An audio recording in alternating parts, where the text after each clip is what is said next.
డప్పులు వేల గొంతులు కార్యక్రమాన్ని విజయవంతం చేయడానికి ఇక్కడికి విచ్చేసినటువంటి అందరికీ జై భీమ్. సామాజిక ఉద్యమాల పెద్దన్నకు ప్రత్యేకంగా ఉస్మానియా యూనివర్సిటీ నుండి ఆహ్వానం పలుకుతున్నామన్నా. ఈరోజు సమాజంలో ఒక వ్యక్తి మానవ పరిణామ క్రమంలో ఒక వ్యక్తి ఇంకో వ్యక్తి మీద ఆధిపత్యం చూపించిన క్రమంలో భారతదేశంలో కుల వ్యవస్థ ఏర్పడ్డది. ఆ కుల వ్యవస్థ రూపంలోనే మనం చెప్పుకునేటువంటి సమస్యనే మనువాదం. ఆ మనువాదం వ్యక్తి రూపంలో ఉండొచ్చు, వ్యవస్థ రూపంలో ఉండొచ్చు, కొంతమంది వ్యక్తుల రూపంలో కూడా తిరిగి రావచ్చు.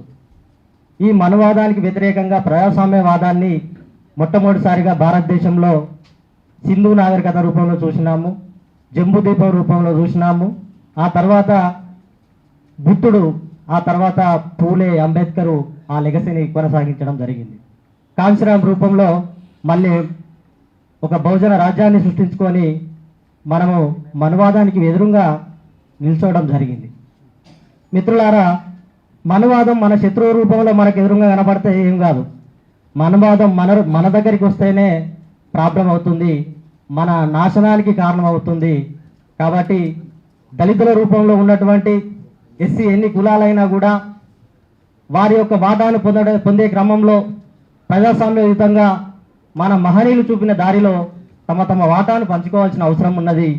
దానికి మందకృష్ణ మాదిగన్న గారు ఏ రకంగా అయినా కూడా ఉద్యమాలు చేసిన క్రమంలో సామాజిక తెలంగాణ స్టూడెంట్స్ అసోసియేషన్గా ఫౌండర్ ప్రెసిడెంట్గా ఇక్కడ ఉస్మానియా యూనివర్సిటీలో రీసెర్చ్ స్కాలర్గా అన్న పాదయాత్ర చేస్తున్న క్రమంలో కావచ్చు, ధర్మయుద్ధంలో కావచ్చు, ప్రతి సందర్భము మేము వింటుండి నడవడం జరిగింది. ఈ మధ్యలోనే మేము ఉస్మానియా యూనివర్సిటీ కేంద్రంగా వివిధ విద్యార్థి నాయకులతోని ఇదే హాల్లో ఇంతే మందితోని సమావేశం కూడా నిర్వహించుకోవడం జరిగిందన్న. ఆ క్రమంలో మాలల సింహగర్జన ఆ రోజు డిసెంబర్ 1న వాళ్ళు పెడుతున్న క్రమంలో ఇక్కడ ఉస్మానియా యూనివర్సిటీలో కూడా ఒక రౌండ్ టేబుల్ సమావేశాన్ని ఏర్పాటు చేసుకోవాలనుకున్నాం.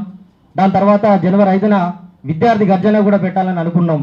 కానీ తెలంగాణ ఉద్యమం తర్వాత విద్యార్థులు ఏ విధంగా అయితే విచ్ఛిన్నం అయిపోయిందో ఇక్కడ జరిగినటువంటి కొన్ని పరిణామాల వల్ల కూడా ఆ సభలు మేము విద్యార్థుల నాయకత్వంలో నిర్వహించలేకపోయినామన్నా.